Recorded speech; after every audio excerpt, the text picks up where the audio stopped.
Всем доброе утро, господа товарищи. Признаюсь, сегодня я выспалась. Вчера я столько ездила туда-сюда, что просто уже сил не осталось ни на что. Сделала пару работ и отрубилась. Снимаю прямой эфир, потому что у меня в последнее время здесь вообще с интернетом не очень. И очень долго грузятся ролики, а прямой эфир он быстрее. Поэтому я думаю, никто не против. Привет, Ян. Решила с вами встретить рассвет великого солнца. Дорогие друзья, дело в том, что с солнцем связано очень много поверий, очень много ритуалов, очень много заговоров, очень много всего человек связывает с солнцем. Потому что солнце, оно, знаете как, это не просто светило. Солнце – это символ величия, спокойствия. Вот человек всю ночь не мог уснуть, у него были кошмары, боли какие-то. А у нас у всех бывают моменты, когда прошлое начинает давать о себе знать. Помните у Пугачевой песня «Бессонница, волчица» или «Волчица-бессонница», да? За прошлое плачу. Вот, душа скорбит и молится у бездны на краю и ждет, когда бессонница начнет игру свою. Тоска за мною гонится, за прошлое плачу. Уйди, уйди, бессонница, забыть его хочу. Хорошо она пела. Первую песню ее вообще бесподобно. Ну, знаете, вот давайте признаем ради справедливости. Кто бы что ни говорил, да, но Пугачеву никто не переплюнет. Какая бы она сейчас легкомысленно не стала, что бы ни вытворяла, но Пугачева есть Пугачева. И это факт. Может быть, она и имеет на это право. Потому что выживать в то время тогда не было, знаете, богатых папенек и спонсоров, чтобы вот так вот тебя раскрутили по полной. Тогда этого не было. Тогда все шли своей силой, своим умом, своим талантом. Поэтому действительно великая женщина, я согласна с вами. Невзирая ни на что. Вот имеет она на это право, ей-богу, имеет. Столько пройти и не сломаться. И вот солнце. Солнце рассеивает боль человека. Когда солнце встает утром, наша тревога ночная, наши это вот страхи, все эти мысли, эти все ужасы вот потайные, которые выходят с нашего подсознания, рассеиваются.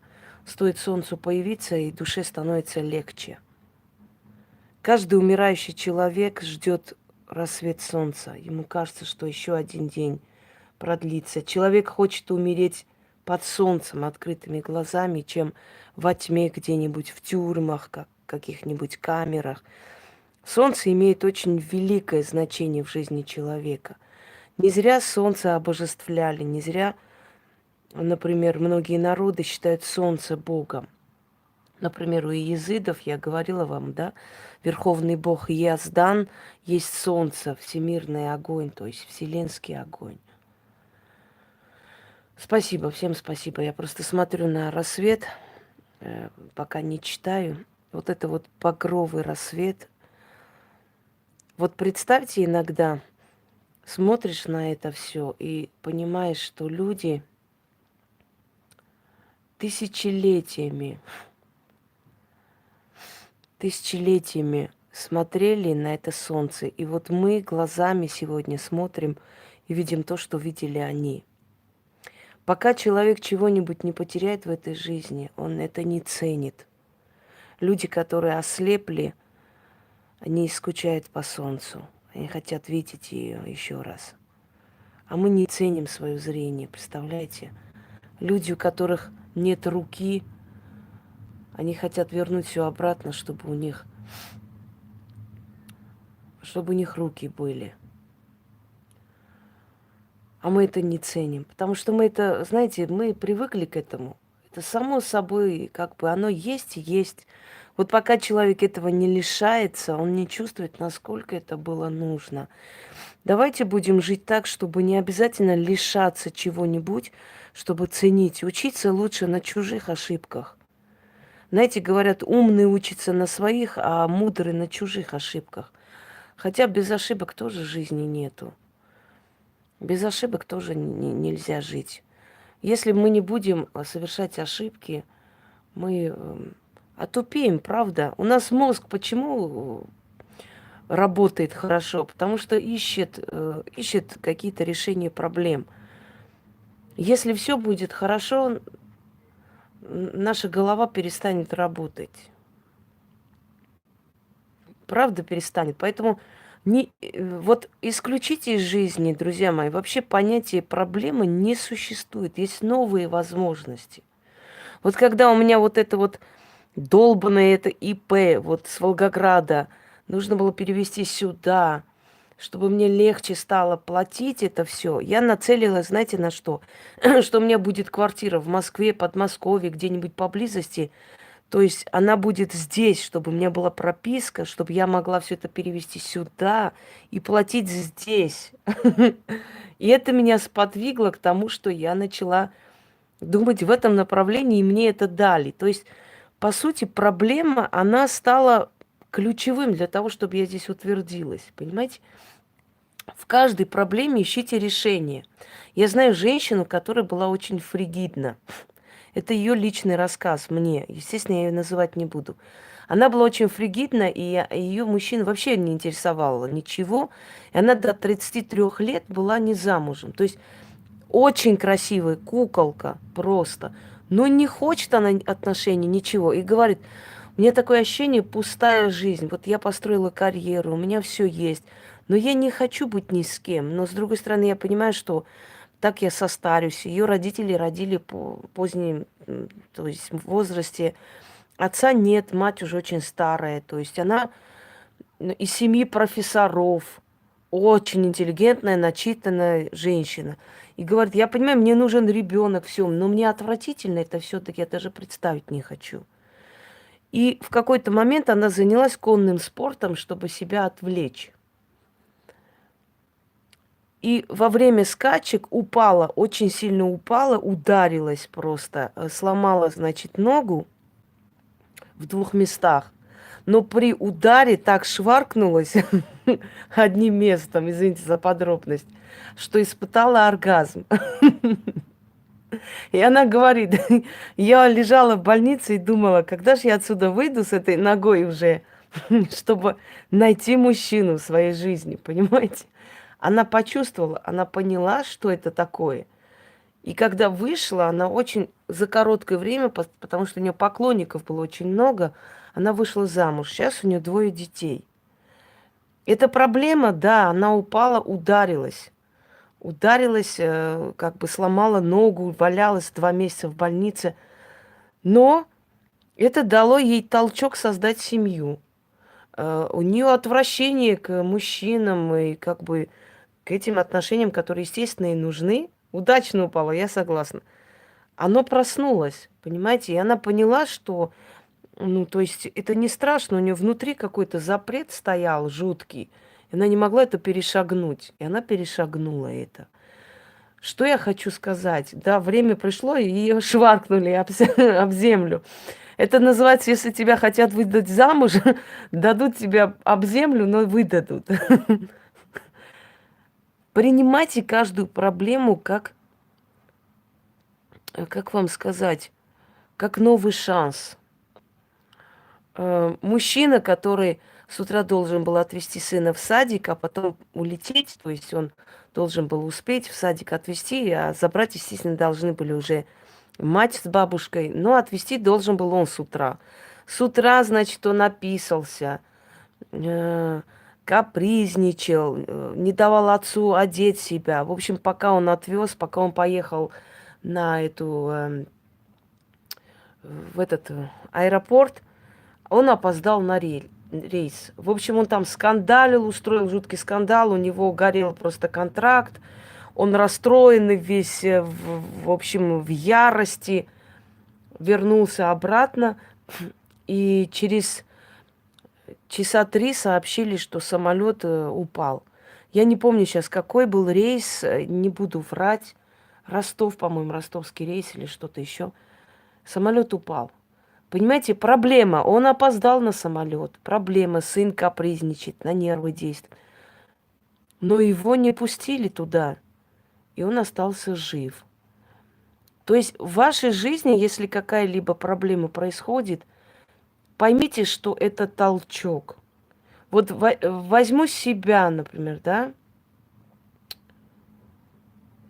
Естественно, проблема. Столько дерьма на твое имя – это проблема.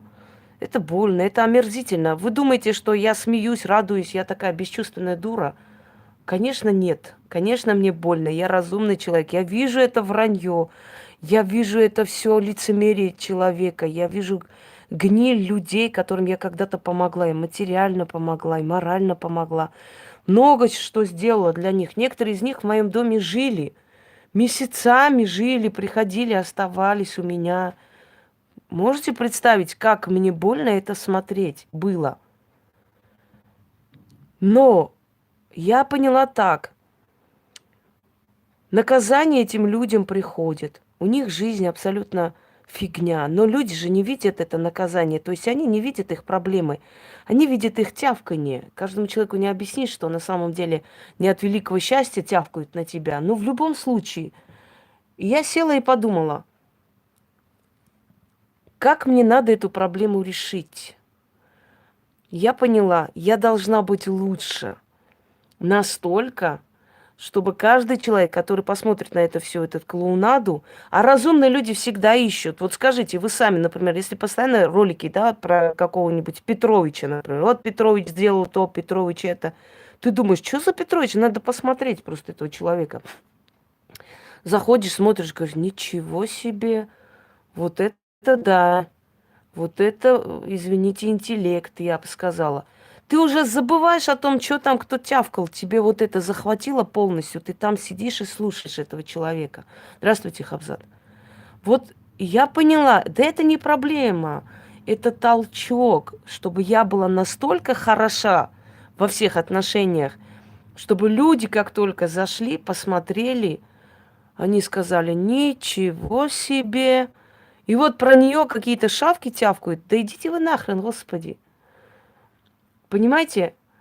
И, да, вы правы, Елена. Когда я приехала в Москву, здесь были люди, здесь была очень жуткая вражда по отношению ко мне. Опять же, люди, которые у меня жили, ели, пили, оставались, потом ушли и говорили, что я такая сука, вообще такая сика. Килограммы я им дарила, серебро, украшения, там чего только не.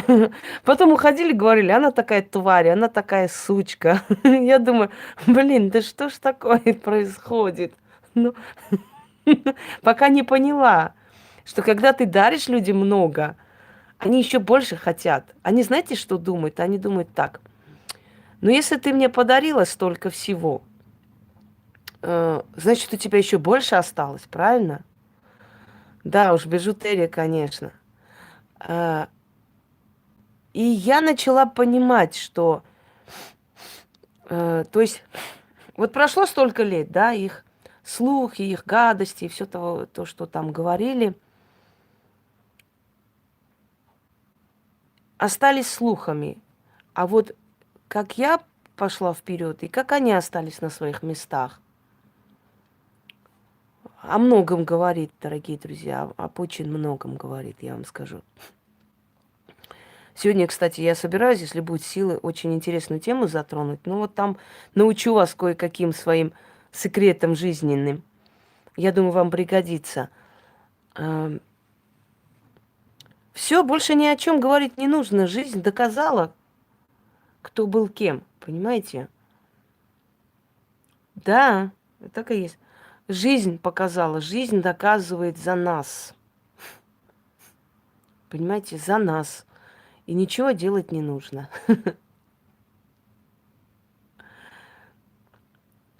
Как избавиться от мысли о нем, если он вам причинил боль? Я вообще не понимаю, как вот когда говорят мне, знаете, он вот там такой-сякой, это столько сделал, унизил меня, обозвал, не знаю, чего-то еще. и я его люблю. Как можно любить того, кто тебя унижал, издевался и бил? Вот вы идете по улице, да, какой-нибудь мужик остановился и говорит: да ты знаешь, кто ты есть-то, блин. И говорит вам, в общем, все, что знает о вас и не знает. Потом подходит и бьет вас по роже. Скажите мне честно, пожалуйста, вы любите этого мужика после этого? Вы его, ну, он вам нравится как человек? Тогда какая разница, этот мужик на улице это сделает или знакомый мужик, который с вами живет, будет вас бить? Это одно и то же. Какая разница? Как можно такого любить? Я не понимаю. И понимать не хочу, если честно. И не хочу понимать. То есть чуть-чуть отодвину сейчас эфир, чтобы вы полюбовались этой красотой. Солнце. Когда встаете утром, говорите: как солнце поднялось высоко, так пусть мои дела поднимаются. Как солнце вечно, так вечно я буду в благодати жить. Многое, очень многое связывали с солнцем. Дорогие друзья, намаз, который совершается, вообще намаз совершается не только мусульманами, намаз совершается индусами, намаз совершается езидами. Вообще слово намаз означает кланяюсь. Так вот, намаз это приветствие солнца. Каждое утро приверженцы зороастризма просыпались и приветствовали солнце. 6 утра был первый намаз на Востоке. Издревле это не только ислам. Ислам вобрал в себя традиции Востока. Но никуда не денешься. Любая религия, она, как бы сказать, она вбирает в себя местные традиции. И на этом и развивается, на почве местных традиций. Но это нереально, вы никуда не денетесь. Это обязательно так и будет. Рано или поздно это обрастает рассказами, легендами, жизнью святых людей, там, паломники и так далее. Ну, каждый эгрегор... Доброе утро, Сурен. Каждый эгрегор набирает себе вот такой оборот. Вот намаз есть приветствие солнца, поклон солнца. Огнепоклонство называется, солнцепоклонство. Это древние народы, это очень древние народы, у них в крови это. У чеченцев слово «делла» высший, верховный, сияющий. Они до сих пор используют, хотя они мусульмане, но они очень часто говорят «делла». А персы, то есть таджики, например, те же, худо, верховный, сияющий, всеобъемлющий. Они эти слова до сих пор используют. Хотя, еще раз говорю, они приняли уже другие верования, религии. Но эти слова, они никуда не делись. Это осталось в народе и в генетике.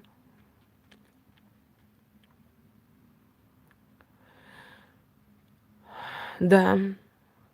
Кому, кто рано встает, тому Бог дает. Особенно по башке.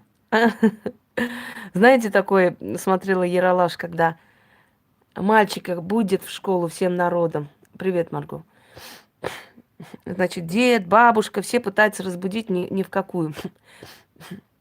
Бабка говорит: просыпайся, внучек, кто рано встает, тому Бог дает. Вот, один мальчик проснулся рано утром, пошел по улице и нашел кошелек с деньгами. Просыпайся. А он такой проснулся сонный. Баб, а вот тот, который кошелек потерял, встал еще раньше. Дайте мне поспать. Так что, да, у каждой поговорки есть и вторая сторона медали. Вот.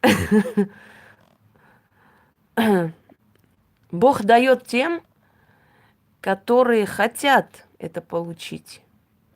Вы знаете, было время, когда я испытывала чувство вины внутреннее, что вот я могу подняться, что мне дан интеллект, что мне дана возможность. А вот есть люди, которые не могут даже себе зубы позволить сделать. Мне действительно было какой-то внутренний стыд, что ли, что вот я вот вроде иду к своей цели, вроде живу неплохо, а вот есть люди, которые, ну, не могут себе ничего позволить. Мне почему-то было за это неудобно. Не знаю почему.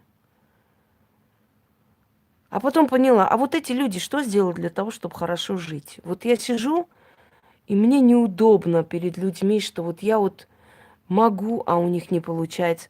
А эти люди что сделали хорошего? То есть как постарались для того, чтобы подняться в этой жизни, чтобы тоже неплохо жить? И я поняла, что на самом деле не надо вообще вот это чувство вины, не нужно э, себя, как бы, знаете, прилеплять к себе, потому что нам неудобно быть богатыми, нам неудобно жить хорошо почему-то. Нам прямо неудобно. Вот мы едем куда-нибудь, да, мы одеты, у нас есть хорошие вещи, дорогие украшения. И нам как-то даже неудобно в этой компании людей, которые спрашивают, а это почем? А это сколько? Ой, а это где купила? А это вот так. У нас народ, во-первых, такой. У нас нет культуры богатства, у нас нет понимания, что человек, например, ну вот купила, значит купила, значит смогла, значит подарили. Мы сразу начинаем дергать. Ну, у меня нет такой привычки, но в основном люди такие. Ой, а почем, а что? Я хочу вам сказать, что для того, чтобы дойти до этого, уходит много десятков лет.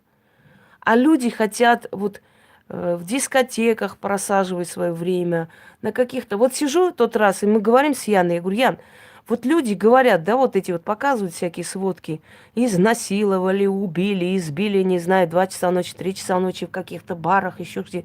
Говорю, а почему меня никто не бьет ни в каких барах, нигде? Потому что 12 ночи я сижу дома, я работаю, у меня дела. Если я куда-нибудь выйду не одна, естественно.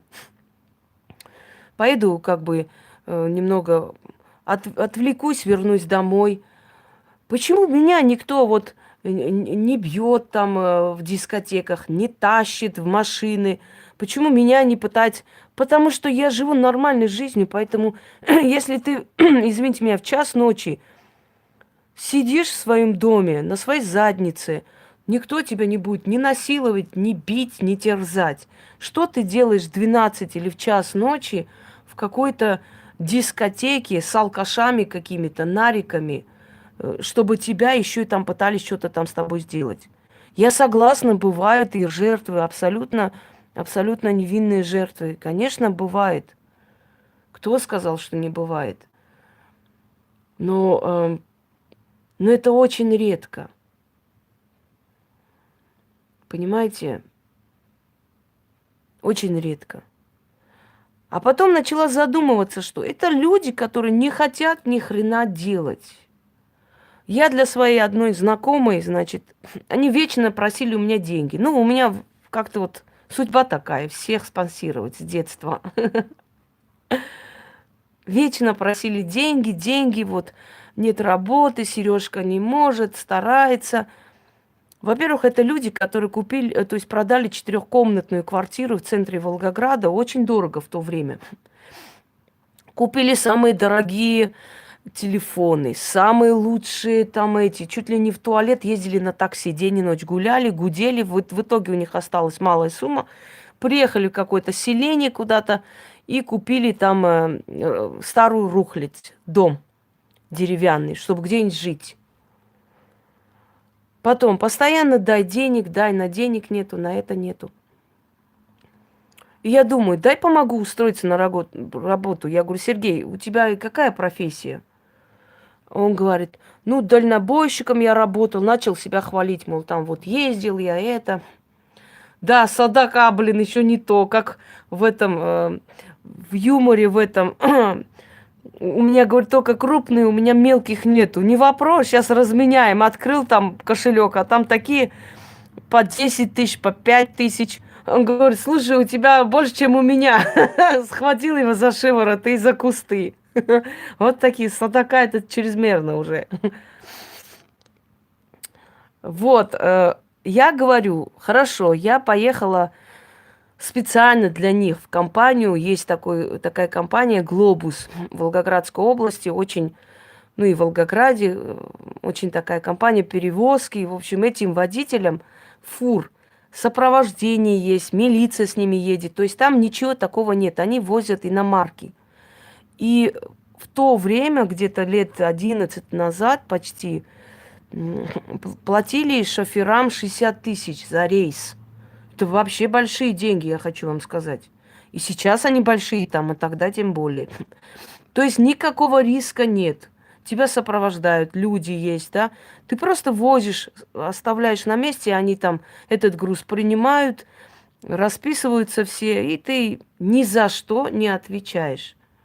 Пришла, говорю, Сергей, вот 60 тысяч зарплата. Поедешь?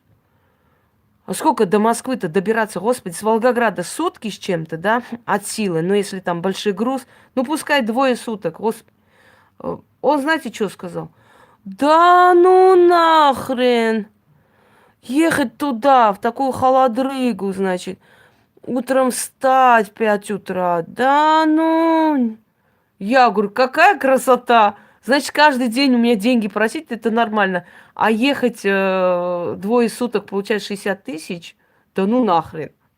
А потом я думаю, а чё я их жалею-то, интересно знать вообще. Я и в холод ехала, и в морозы ехала. Я по всей России ездила, я возила дельфинарии, я возила театры, цирки Шапито. Я была администратором, представляете, сколько лет? Я ездила на раскопки, я всю Россию объездила, поэтому я сейчас ездить не люблю. Для меня из дома выйти это смерти подобно. Потому что я столько ездила, я буквально почти 6 чем-то лет вот беспрерывно ехала. Где я только не была. Я помню, приехала в Ставрополь посреди ночи. Посреди ночи просто.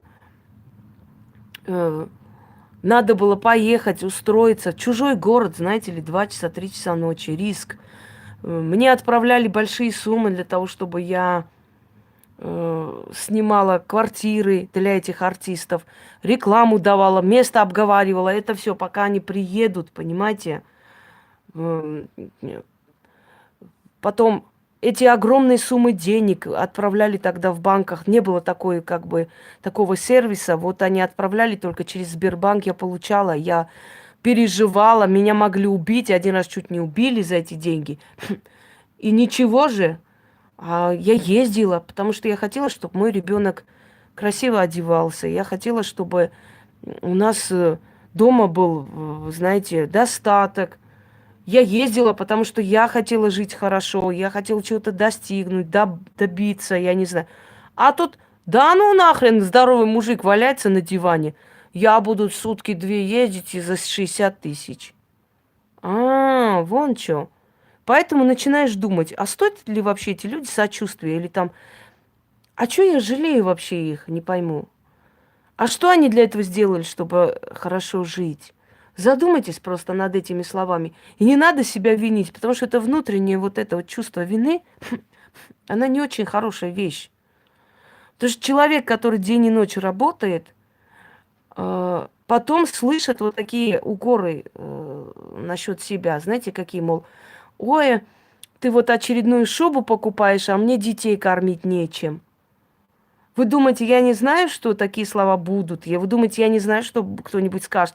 Ой, выпендриваться, показывать свои эти... Я знаю, что будут. Но я показываю не для этих мелких сошек, понимаете, которые всю свою жизнь будут говорить, ой, там, подумаешь это. Нет, не для них. Я показываю, чтобы был стимул для нормального человека, который понимает, что если это возможно добиться, я тоже добьюсь. Почему бы нет? Вот для чего я показываю. А для остальных мне абсолютно не интересно, кто там что скажет. Пускай говорят. Я хочу вам сказать одну вещь. У нас директор нашей школы была очень непорядочная женщина. Очень, знаете, такая пацанка.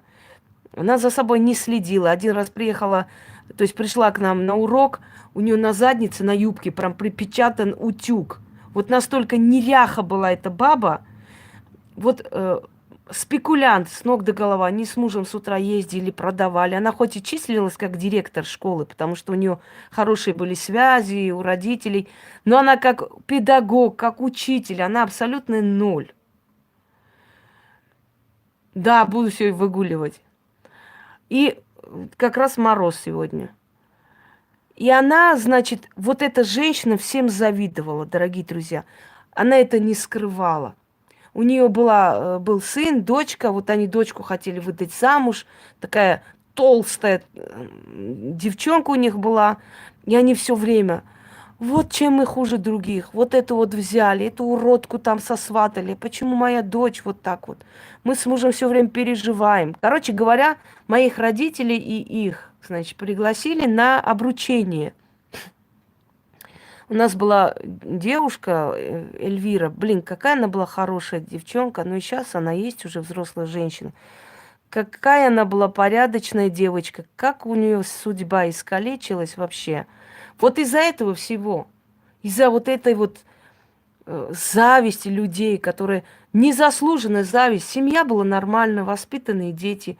Все три девушки, у них все три сестры, они все очень несчастливы оказались, представляете? Но была самая такая образцовая семья. Видимо, из-за этих глаз, вот этих черных, вот этих мерзостей. И вот они поехали, значит, с моими родителями на обручение. Они были ее учителя. Их пригласили на обручение. Приехали из России очень богатые люди, туда-сюда. И на следующий день директриса наша пришла к маме. Пришла к маме в гости. Она редко так ходила, мы прям удивились. Вы не представляете, я была ребенком, ну, носила кофе, фрукты, она директор моей школы все-таки. Вы знаете, что самое удивительное? Для нас учителя были таким божеством, таким авторитетом, что когда мы их видели в халате или в чем-то еще, для нас было это так непривычно. Мы так вот себя плохо чувствовали, потому что мы, скажем так, мы привыкли видеть их при параде всегда. Они всегда были в костюмах, они были официальные, такие жесткие, строгие учителя. И вот когда они там свою корову гнали по селу или что-нибудь в халате, мы прятались, нам было неудобно, что мы учителя видим вот в таком виде. Вот такие мы были дети. Сейчас дети, к сожалению, не такие совершенно. Вот она пришла, значит, к моей маме жаловаться на жизнь. Богато они жили, очень богато. Она говорит: Нина, ты не представляешь, мне так плохо. Мы всю ночь с мужем зарыдали до утра. Вообще жить не хотелось вообще. Я пришла, если я не буду сейчас говорить с тобой, мне сердце лопнет. Она говорит: что случилось, что такое? Ой, мы же вчера с тобой были на этом обручении. Нина, это ж сколько же ей золота подарили, подарки. Мы с мужем прямо рыдали до утра. Я думаю: бляха-муха, это что за существа такие? Она говорит: а что рыдали, что случилось? Мы столько стараемся, столько делаем, мы такие уважаемые люди, я директор, это. Почему вот почему, чем мы хуже? Почему вот этим должны вот столько подарить, а моей дочке вот никто не сватается из таких людей? Я смотрю и думаю: боже мой, что вы за существа? Так вот, у этой Эльмиры этот парень, который сватал, который стал ее мужем, он стал, в общем, внедрился в эти преступные сферы, его убили. Она вышла замуж во второй раз. Второй муж качал покрышку дома, прям во дворе. Эта покрышка или шина лопнула и прям ему в лицо. Этот муж умер у нее. Недавно мама мне звонит, говорит: слушай, ты представляешь, вот это Эльвира наша. Я говорю: а что случилось? У нее этот третий муж тоже умер. Я говорю, охренеть. А как он умер? Да вот, говорит, в аварию попал. Представляете? И вот у этой девочки вся жизнь искалечилась из-за того, что на ее, значит, обручение пришли вот такие люди, вот так посмотрели, вот так позавидовали, дома обрыдались, возненавидели. Поверьте мне, это имеет такую силу. Это реально имеет такую силу. Вторая ее сестра вышла замуж. Он оказался наркоман. Хотя вначале был очень хороший парень, очень мы его знали. Он начал наркоманить. Развелась она и сидит дома. Третья сестра у них младшая вышла замуж за моего двоюродного брата Мишу. Он умер. Представляете, у него было великое будущее. Он ездил, его возили в Стамбул, он танцор был. Если бы он жил, вот его вот слава просто Махмуда Исымбаева просто затмилась бы. Он настолько хорошо танцевал, он подавал огромные надежды. Его не стало. И я, знаете, что думаю? Я думаю, что они сами, эти девочки, прокляты. Вот за кого бы они ни выходили, они умирают рано или поздно. Или их жизнь становится такой, что они прям идут к смерти. Да, вот такая трагедия. Так что, дорогие друзья, вот если кто-то сомневается, что человеческий сглаз, зависть может искалечить судьбу, не сомневайтесь даже ни секунды. Это реально и возможно. Во-первых, это ненависть. Да, скорее всего, вот это. Вот эта ненависть, вот эти посылы, эти резкие, знаете, такие взгляды. Для чего носили вот бусинки с глаза? Для чего носили «Доброе утро»? Для чего носили там всякие эти сверкающие штучки от сглаза и прочее, прочее? Потому что когда человек резко смотрит на тебя, его взгляд сразу попадает на вот эту блестящую штуку. Есть среди вас люди, на которых камни трескаются? Поднимите руки. Или выпадают камни из оправы. Понимаете? Вот выпадают камни из оправы. Это, как правило, люди, которые работают среди женщин. Люди, которые работают среди женщин, у них постоянно лопаются камни на них, либо выпадает из оправы. Потому что они все время смотрят, вот все время смотрят такими взглядами на них, что да, или теряются еще хлеще, или рвутся вещи на человеке. Ну, это надо лично написать, Лариса. Это нужно лично мне написать. Я здесь не буду сейчас говорить. Значит, я к чему хочу вам сказать? Мне все время в детстве говорили, у тебя такие красивые глаза, все время. И я помню, что однажды одна женщина, мне было 15 лет, что ли, я сейчас не помню. Я пошла к дальним родственникам, пригласили меня. Меня всегда были рады, потому что я была всегда юморная, интересна. Интересные вещи рассказывала, кого-нибудь там имитировала, нашего деда. Там один у нас дедушка был. Мы у него специально спрашивали, говорим, дед, 1 мая, когда, какого числа? Он говорит, не помню, то ли 25 апреля, то ли 26-го. И вот мне все время спрашивают, дед, когда 1 мая будет в этом году? Он говорит, то ли 25 апреля, то ли 26-го, точно не помню. Вот он, вот такой был веселый дед. Меня пригласили туда, и туда приехала женщина со своим мужем. Я была еще ребенком, но я не знаю, какая уж там была у меня красота прямо. Ну, может, юношеская красота, не знаю. И он играл на гармонии, песни пел. Я сидела там, я как ребенок просто смотрела. Мне было интересно, первый раз увидела, что человек, ну, так вот умело поет, играет. Меня это захватила, вот эта песня. И эта баба заревновала. Меня берет за руку, когда люди уже, начали общаться, говорить как-то, чтобы не привлечь внимание. Она говорит, помоги мне, пожалуйста, там кое-что принести. Я за ней пошла. И она мне говорит, слушай сюда, у тебя такие красивые глаза, что я уже начала тебя за эти глаза ненавидеть. Я заплакала, я была ребенком вообще. Я не поняла, что она от меня хочет. Потом дядя мой узнал про это, пошел с ней разбираться. Там целая история была, что вы что, ненормальный, что ли? Ей 15 лет, это ребенок. Вы о чем вообще? Как вы можете ребенку такое говорить, дура ты? Она сказала, мой муж от нее глаз не отрывал весь вечер. Будь прокляты ее глаза. Мне все время это говорили. Будь прокляты ее глаза, твои глаза, вот постоянно. Представляете?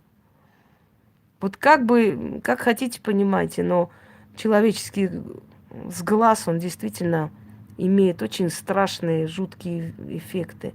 Да, у меня глаза были огромные, лучезарные и разного цвета. Они привлекали постоянно внимание. И в классе привлекали, поэтому пытались меня принизить, оскорбить. Я же говорю, я через много лет спросила одну, говорю, Свет, почему вы меня унижали все время, пытались меня, ну, принизить как-нибудь, знаешь, довести до слез. Она говорит, знаешь, если честно, мы тебе завидовали. Она такая жуткая, конопатая, вообще рахитное было существо, и сейчас есть. Потом она начала в школе унижать моего ребенка. Она была ее классный руководитель. Хотя вообще мозгов нету, не знаю, как ее там поставили. У нас школа вообще превратилась в какой-то базар. Нормальный директор ушел, и все. И я сказала, я говорю, знаешь, Света, я тебе все волосы пообрываю, там все 3 штуки на твоей башке, если ты еще раз моего ребенка там принизишь. Она на нем отрывалась. Чё ж ты такой весь одетый, красивый приходишь? Представляете? Вот эта зависть, она людская, наверное, годами длится. Но я забрала ребенка, мы перешли в другую школу. И он там счастлив, и все у него хорошо. Завидую. Она сказала, мы завидовали тебе, если честно. Вот так вот, к сожалению. Ничего страшного, всему свое время, если вы не хотели. Да, я согласна с вами. А сколько было таких случаев, когда человек приходит к вам домой, ой, какая люстра красивая, и через некоторое время прям лопается или падает, разбивается эта люстра. Или, знаете, приходит там у вас цыплята маленькие, ой, как много у тебя, и все такие хорошенькие, и вот будет у тебя столько куриц и так далее. Через некоторое время эти бедные цыплята начали повымирать. Есть такое дело. Есть люди, которые знают, что они глазливы. Они специально ходят, расхваливают. Одну женщину избили на рынке, ее конкурентки. Она была глазливая, а вообще люди торговли, они очень суеверные, очень сильно. Суеверные артисты, суеверные люди торговли. И она, значит... Здравствуй, Анаид. Что я хотела сказать? Забыла сказать. Она ходила, специально расхваливала товар, когда у них продавщицы были. То есть они не сами были хозяйки этих магазинов, а продавщицы. Она ходила, расхваливала, и у них останавливалась торговля. И, значит, они усекли, поняли, кто ходит. Утром она ходила прям первым делом ко всем. Ой, какие хорошие вещи, какие красивые, и уходила. И весь день не было торговли, и приходили у нее покупали. И в какой-то момент, значит, ее там поймали и избили. Там целая история была, милиция, суд, целые спрашивали, почему, из-за чего. Вот сейчас побегу давать тебе защиту. От чего, почему? И они так нелепо объясняли, что, мол, потому что ходит и сглаживает все. Вот мы ее избили. Нахрен ходить по нашим этим магазинам, специально останавливать торговлю. Конечно, для судьи это нелепо, но я могу понять этих женщин, потому что она знала, что у нее есть такое. Раньше таких людей нанимали, дорогие друзья. Специально нанимали таких людей, чтобы они ходили, расхваливали товары конкурентов. Даже денег давали, чтобы она что-нибудь там купила. И после этого останавливалась торговля. Были такие люди. И сейчас есть. Так что, да. Веселая ситуация. Так что особо не хвалите товар. А вот мою бывшую свекровь хотели избить, потому что она не хвалила, а хаяла чужой товар.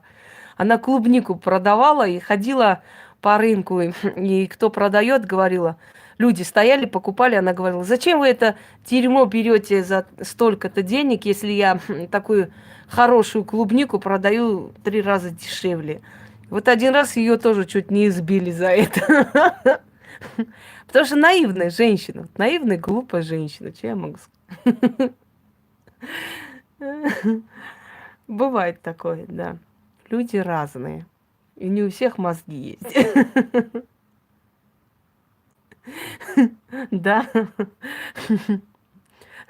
Долго не думала, что будет с нею. Ну вот, я ее спасла там. А то бы побили, ей-богу. Ой. Да, дорогие друзья. С вами приятно общаться. Потихоньку закруглюся, потому что уже вот 9:30 надо будет постепенно собраться, поехать. Теперь надо мне в банк съездить. Ага, точно. Не знаю, как красть, а вот цветы надо украсть. Если ты хочешь, чтобы цветы прижились, их надо украсть. Это однозначно. Их надо оторвать чуть-чуть и украсть. Да, шубы эти, господи, у меня этих шуб, знаете, сколько? Я их коллекционирую, потом дарю, сестре дарю, друзьям дарила, те, которые не носила уже. Я спокойно расстаюсь с вещами, поверьте мне. Я не держусь за них зубами и когтями. Есть у меня некоторые вещи, которые мне очень приятны. Я как бы храню их больше как, скажем, как память.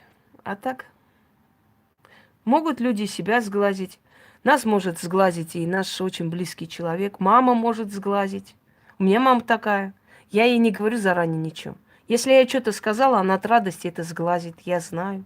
А у нее сильная энергетика. Поэтому даже матерям не надо говорить, потому что они от радости как представят это все. И они... Потому что пока это не твое, вот это не твое, еще пока тебе не дали официально. Понимаете? Вселенная еще тебе не дала, за тобой не подкрепила, не говори об этом, потому что это не твое. Когда это будет твое 100%, вот тогда скажешь. А пока оно не твое, знаете, сколько раз бывает, что человек ждет заработка, да, какого-то там, уже, ну, купили у него что-то или чем-то он занимается, и он уже все заранее эту сумму распределил, уже заранее все это разделил, а вот сумма не пришла. Да, Марго, люди, которые специально там, знаешь, ненавидят, проклинают внутри гнилые, у них тоже везения нет на самом деле. Они тоже несчастливы. Вы думаете, что люди глазливы счастливы? Даже директор школы после этого случая через 2 года потеряла своего мужа.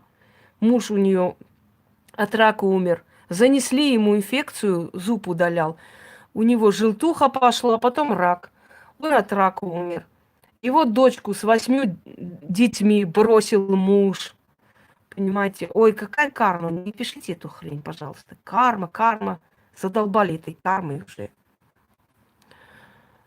То есть она тоже несчастлива. Она одинока. Да, 8 детей родила друг за другом. Господи. Хотела мальчика, девочка, девочка. Каждый год рожала. Твою мать.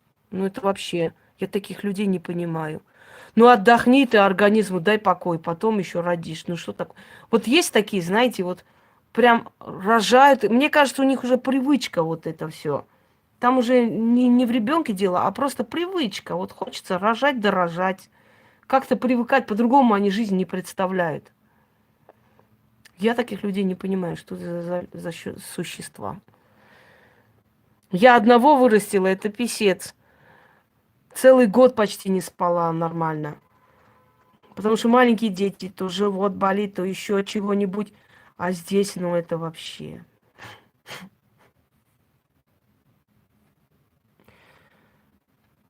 Чего? Ой, ну, не пишите глупости, господи. Нет, там пособия-то не платили в те годы еще в Грузии. Какие пособия? Там пособий не было. Сказали ей, вот мальчика родишь, и муж не уйдет. И она прямо превратилась в свиноматку.